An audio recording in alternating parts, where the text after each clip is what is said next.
Alright, it's me again, King Nazaru, with the Rosario Vampire Chapter 13 review. When we start off, Skune is waiting for the bus for the summer vacation trip and is met by Mocha. Mocha says that she's a bit nervous about going on vacation since Miss Nekoname said that they're going to the human world. And we cut to a flashback of Miss Nekoname saying that, and Skune thinks that that's going to be a bad idea, not only because they actually aren't allowed to go to the human world, I mean until they graduate, but also they might expose themselves as monsters, and Skune will be in the midst of a human monster conflict. However, Miss Nekoname says that it's okay since she's a teacher and she is the one giving permission, for the trip. And everyone seems a bit odd yet excited about this trip, except for Yukari. She seems a bit uneasy. So we cut back to the present, and Mocha says she can't get over her bad past with humans, but she's willing to give it a try because Skune will be around, and as long as he's there to keep her company, she might have a chance of forgetting and forgiving the past. Uh, and Skune and Mocha, sharing this tender moment, are about to kiss, but are suddenly stopped when Yukari is screaming no. Uh, and it seems that Yukari is whining that she doesn't want to go to the human world, despite Kurumu's constant insisting, which leads to Kurumu and Yukari bickering, Kurumu calling her a baby for not wanting to go to the human world, even with Skune being around to go there too. Yukari using her magic tongues to hit Kurumu, the usual jest. So the bus arrives and picks them up, and then Skune starts to wonder, well, why isn't Gin with them? And Kurumu says that Gin failed, so he has to take summer school, which is pretty hypocritical since Kurumu also failed, and she's going to the summer vacation. So clearly she ditched summer school. And then, once they arrive on the bus, Skune is met by the bus driver from which we have not seen since the second issue. And turns out the bus driver has been keeping tabs on Skune, uh, such as his recent event of beating the SC. And he explains that he's been doing this because he considers Skune to be his personal responsibility. Oh boy, the bus driver is going to offer us plenty of fun. So, the bus driver continues to explain that they're able to cross into the human world because it's connected through several tunnels, and these tunnels act as portals to other locations.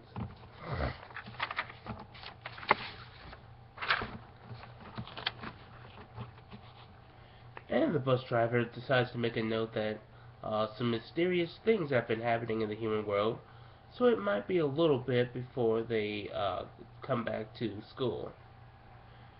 And then everybody on the bus goes to the human world, and all the girls are marveled by this, and Skune is euphoric since he managed to make it back to the human world in one piece. Then, oddly enough, Kurumu and Yukari spot a no trespassing sign, which is kind of odd since the bus driver just passed it. Then, when they stop, the gang spot a field of sunflowers and are rather taken to this. And the bus driver says that this place is pretty famous, and Scooney assumes that it's because of the sunflowers, but the bus driver says it's not that. It's the fact that people have been missing, and it's usually at this spot that they go missing. Then he says uh, he's going to leave the kids to go off, I mean, for a little bit, to go off on a date with Miss Nekoname to treat her to fish. I guess the bus driver heard Yamcha's song, Cat Loves Food. Yeah, yeah, yeah. Okay. Alright.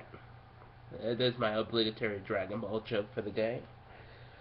So, Yukari continues to complain about not wanting to be there, and Kurumu still insisting that she stops her whining.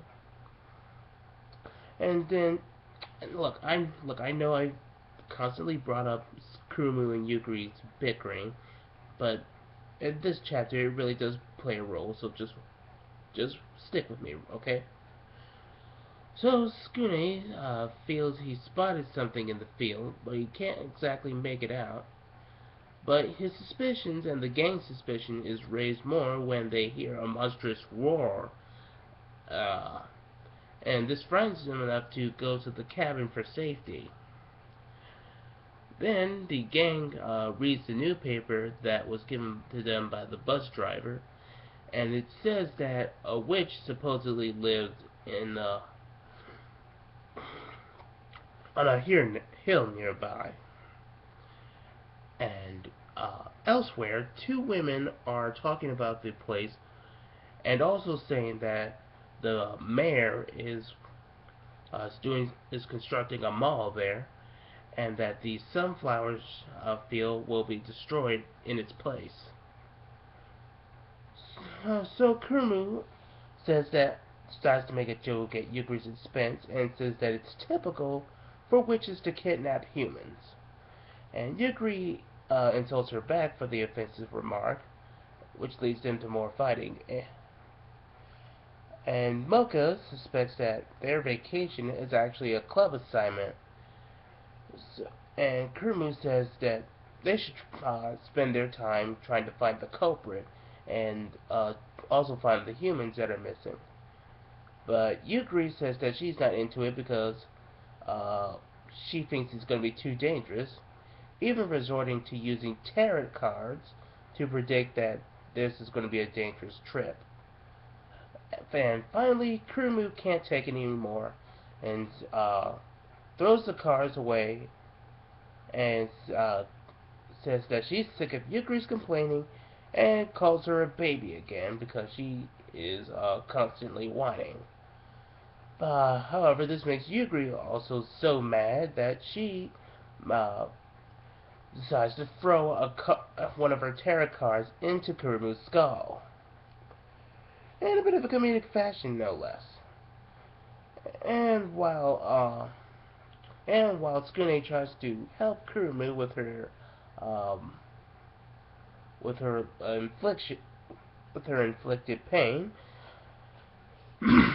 Mocha decides to chase after Yukari with the others pursuing. Yukari, all by herself, says that she grew up hating humans because she lived in a village uh, that was originally being uh, being hunted down by humans, and she ultimately had to uh, live in another village, being cut off from humans and just being totally of witches, where she grew up to hate them. Until she met Skune, who eventually showed her that not all humans are bad. But she says that that's not enough to keep her from hitting the human world. So then Yukari hears a scream coming from the fields,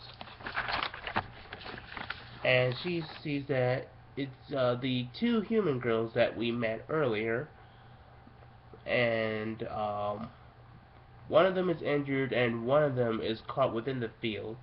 However, Yukari doesn't want to help these people because she thought they were her friends, and she's not willing to help a human stranger. However, the girl convinces her by saying her sister will be eaten by a plant creature, and Yukari remembers uh, that they heard the roar, and it was probably from that plant creature. And it turns out the plant creature is a Gary Garius, which kind of looks like a mini Biolante. Now, any of you Godzilla fans out there, you probably know what I'm talking about. So, Yukari thinks that they're the ones attacking and fights them with the terror cars. However, the monsters are able to shrug it off and they ultimately capture her. And while searching for Yukari, Kurumu relents what she said to Yukari and tries to find her so she can apologize. Then we cut back to Yukari remembering Kurumu's insults, and she's sickened by the fact that she has to rely on Kurumu's words uh, just for motivation, and says that she won't be taken down by these monsters, and ultimately prove Kurumu wrong that she's not a baby. So what she does is use more of her magic to enhance the tarot cards into their flying version, and they're able to cut right through the plant monsters. However, using up this so much magic causes Yukari to pass out, and the human girls take care of her until the gang arrives. And everyone is impressed by Yukari being able to take on all these monsters by themselves. But suddenly, we see that a woman hiding within the sunflower field is watching the newspaper club and is rather shocked by the fact that the monsters guarding the sunflower fields have been taken down. Kurumu takes this time to apologize to Yukari, but she suddenly realizes that Yukari is unconscious, so she'll probably have to apologize again. And then finally, we cut to the woman that was in the shadows telling her master that the girl who defeated the plants is a witch. And it turns out both of them are witches, since the master says she should join them. Now, this is a pretty interesting chapter because not only are we going back to the human world and things are happening there that are monster related, but we finally get to see Yukari do something, and we haven't really had her focused on since her first chapter appearance. And once more, she's actually developed a new skill to make her more proficient in battle. And we also get to meet new witches and how their relationship is towards humans, which is pretty antagonistic, to say the least. And we also get a bit of a Godzilla reference. So, next time we head into Chapter 14.